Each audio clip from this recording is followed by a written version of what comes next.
What's going on, everyone, and welcome into Blizzone's podcast, filled to the brim with glitchy analysis and freezing cold takes, so cold that they're boiling hot. In this episode, we are going to continue our Big 12 preview. We're going to be talking about the Arizona Wildcats today. Let's go ahead and get right into the stars. The quarterback-wide receiver duo, the best in the country. Noah Fifita at quarterback, Tagovailoa McMillan at wide receiver. This duo is going to light up scoreboards all around the country. I'm talking 1,500 yards plus 13, 14 touchdowns. One of the best wide receivers in the country, Tagovailoa McMillan, and then Noah Fifita is a top 10 quarterback. We don't really see that duo anywhere else in college football right now. This is going to be magical to watch.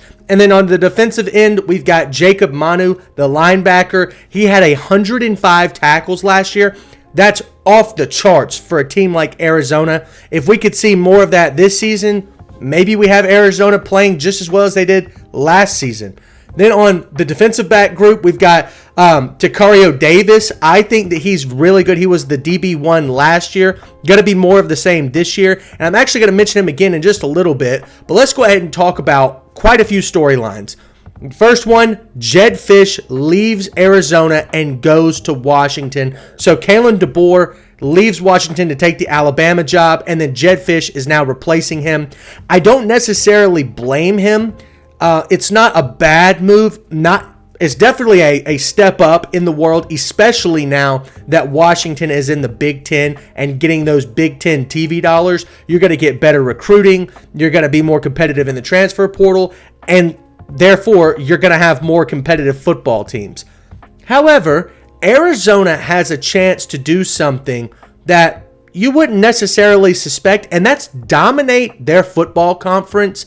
You could not really think that in the Pac-12. I can't remember the last time that Arizona was as good as it is now going forward. But with the transfer portal and their recruiting classes that have been pretty competitive over the last few years, they have a chance to develop talent and become a perennial Big 12 conference champion contender year in and year out. If I was Jedd Fisch, I would have maybe taken that into account. But once again, a Big 10 school is calling. You can't really say no to the call. So that makes a lot of sense. Brent Brendan comes in from San Jose State. He's had a little bit of success there, and he comes in to take over this Arizona team. Now, what I did think was very interesting about what happened in the Arizona offseason, player loyalty was up. You would have expected players like Noah Fifita and Jacob Manu and Tacario Davis to transfer with Jedd Fisch and go to Washington.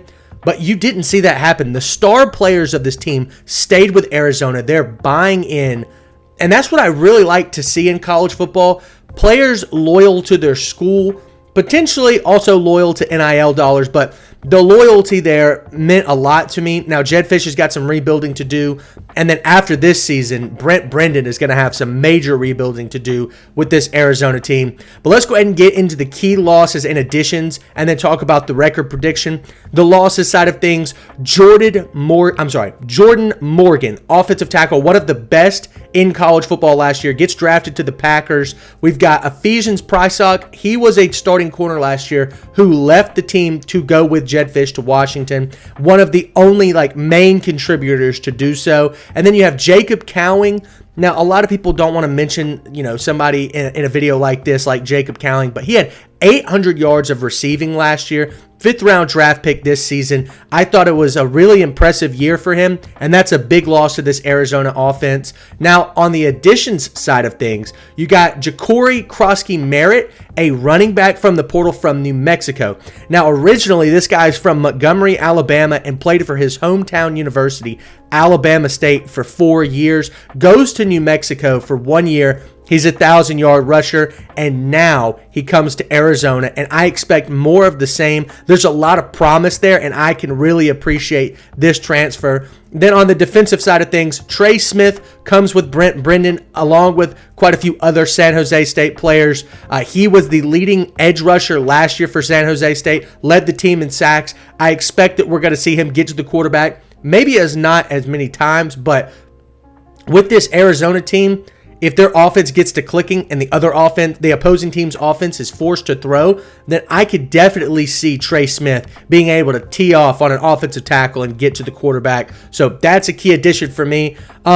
Last but not least, I've already spoken about it a little bit, but there's an opportunity for dominance here. Arizona right now has a top 6 roster in the Big 12, and games can go one way or the other, a win or a loss, but football is so situational that 2 out of the 4 or 5 wins that you get against tough teams, they matter, and they will end up putting you onto a platform like the Big 12 championship game, the college football playoff, and future transfers and recruits will see that. So I once again want to iterate that there is massive potential here for Arizona to succeed at a high level. So now, let's go ahead, without further ado, get into the record prediction. Starting off the season strong, actually, Ja'Cory Krosky-Merritt gets his play-in game versus his old team, New Mexico, and then they host Northern Arizona. Back-to-back wins there, of course. Arizona is not going to slip to either of those teams, but then their season gets off to a rocky start in conference play at Kansas State, at Utah. This is probably the first and maybe second or third best rosters in the Big 12. I would honestly put Utah's roster in contention with good Big 10 and SEC rosters. So those are losses there, especially because they're on the road. But then you come back home, you host Texas Tech, you go on the road to BYU, you host Colorado and West Virginia, and this is where that Wildcats team starts to get on a roll. So Noah Fafita is going to have a field day with these Big 12 defenses. He has been having to play tough Pac-12 defenses like Oregon, Oregon State over the last few years. The Big 12 is not like that. So we're going to see Noah Fafita throw for maybe 1,000,000 yards in these 4 games. But then you go at UCF. I think this game is especially tough because having a bunch of college football players get on a plane and travel all the way across the country to Florida to play a tough UCF team with KJ Jefferson at the quarterback position, that's a tough game. I know Arizona has a better roster than UCF, but I'm going to say they probably let one go here and they lose to UCF. So let's see here. You've got 6-3 on the year so far. You close it out with hosting Houston. That's an easy W. The Houston roster is in shambles after they fire their coach. Probably the worst roster in the Big 12.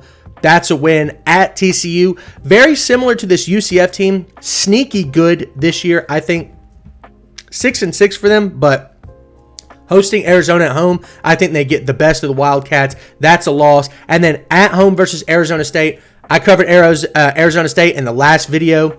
This is not that good of a team, and I think the Arizona Wildcats will take the win here. Finishing off the year 8-4, I think that's a pretty impressive season considering you had a massive coaching change. I think there were 26 total players transferring out, so to be 8-4 after all of that is very impressive.